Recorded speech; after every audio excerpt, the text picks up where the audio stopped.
Iconic is a word that can be thrown around a lot when it comes to wine, but these two wine producers I definitely think are iconic. Both are from northern Italy. One produces one of the rarest and most expensive Italian wines. One is more in a niche region, but it is one of the flagship producers, especially of this variety. These are two different Italian white wine grapes. Both of these are made in a fresher style. They don't see wood. Their current releases, I wanted to compare and see the difference because I've tasted wines from both of these producers before, but I haven't actually tasted these wines. I want to see how they compare because, like I said, they are two very regarded wines. Even though Italy is known more for red wine, there's more white wine produced in the country. What's happening in Italian white wine is very exciting with new varieties being vinified. Italian varieties are very distinct, just like these two. Let's get tasting. Some serious white wines, tasting out of some serious glasses. Pinot Noir performance glasses by Riedel. I know they're Pinot Noir glasses, but I find them to be very useful for fine white wines. Let's get tasting. I corvied them and had somebody mix them up for me. It is gnat season, so while I'm not tasting, I'll put a white 3x5 card on there so no gnats get in there because that's pretty gross. Let's start out with wine number one here. Wine one smells like lemon meringue pie, literally. Lemon meringue pie, a little bit of yogurt, a little bit of white peach. Man, lemon meringue pie up the yin yang. Put some whipped cream on that, some white pepper. That is nice. Just smells tangy. It smells delicious. This is awesome white wine. It's got the perfect balance of fruitiness.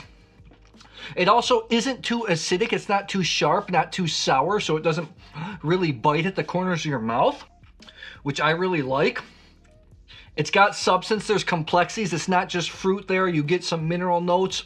Bepatha lemon meringue pie really stands out. It's got a little bit of a sandy texture. That's a hell of a wine.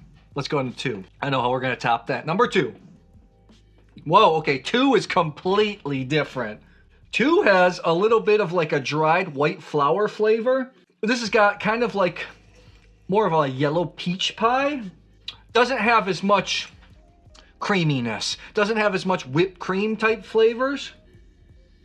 Like, it's complex. The white flour, it's floral, but not too aromatic. Sometimes wines like Moscato or other Gewürztraminer, sometimes they're too floral, too explosive, and it becomes a little bit obnoxious. This is not. Very mineral, very peppery. Completely different wines. This is just more friendly. This is for more wine nerds, I think. Wow. This has got so much sweet fruit on the palate. Sometimes in wine, people, even wine professionals I see, confuse sweetness with fruit quality. Intense fruit. It's a dry wine. It's got tons of yellow fruit flavors, and then you get like these dandelion and mineral notes. It's complex. Hold on. These are so close, but yet so different. I'm going to actually swallow a little bit of these. Oh, man. Wow. Oh, these are so close. You ready for the reveal? If you want to hang out with me and other like-minded wine people, check out channel memberships.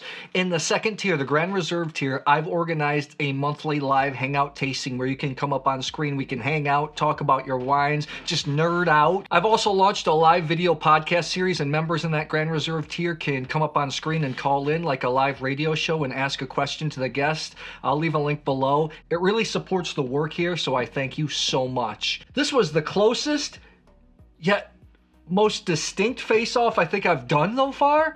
These are wines of serious quality, serious pedigree, but so different. Right here, I don't think scores matter as much. You got to listen to what I was tasting, maybe see my expressions, the types of wines that you would like. Yeah, that's it. So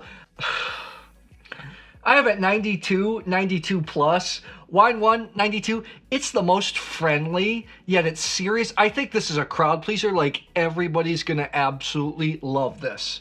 I think it's a fantastic white wine. Great for just geeks and just the casual drinker. 92 points. Let's see what it is. I think I know. Wow. I'm surprised. So this is a producer. Hold on a second. Wow. This is a producer that crafts one of the most sought after Barbarescos. I don't know if it's in production anymore. The Santo Stefano Barbaresco, those wines go for $2,000 if you can find them. Also crafts great Barolo. In the late 60s, early 70s, this producer and Vietti were the only producers making this variety, which is Arnase. This is the Bruna Giacosa Raro Arnase 2022. This comes in at 40 bucks approximately. Look at this, just classic label. Arnase is a variety that was almost extinct until Vietti and Bruno Giacosa really revived it and pushed it. In the past, Arnase was used to soften Nebbiolos and Barolos, Barbarescos. Practice that happens a lot more than people would think, using a little bit of white wine to soften the hard red wines. This is another example of, I understand that Bruno Giacosa's Barolos, Barbarescos, they're out of range for some people, but you buy more the entry level type wine from producers and it's still really good. This was outstanding. This might be the best Arnase I think I've ever had. I'm not a big, huge fan of the variety. It's friendly. I thought it was the other grape. I know that Bruno Giacosa died in 2018. His daughter Bruna has taken over, and that's a good wine. Hold on a second. Hold on. I thought this was more complex wine. I thought white flip-flopped again. I knew what these were beforehand, but I Coravin them and had somebody mix them up for me. This is outstanding wine. 92 plus points from one of my favorite white grape varieties in Italy. About the same price point.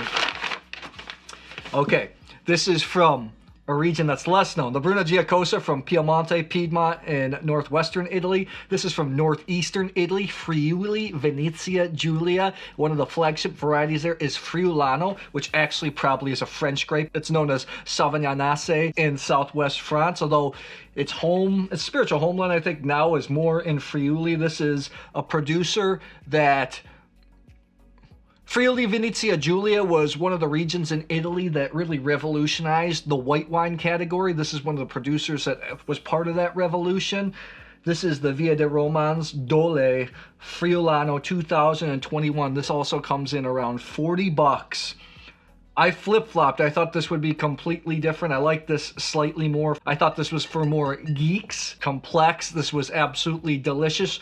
Via de Romans only bottles single vineyard wines and then releases white wines 2 years after the harvest date. A lot of producers push white wines early.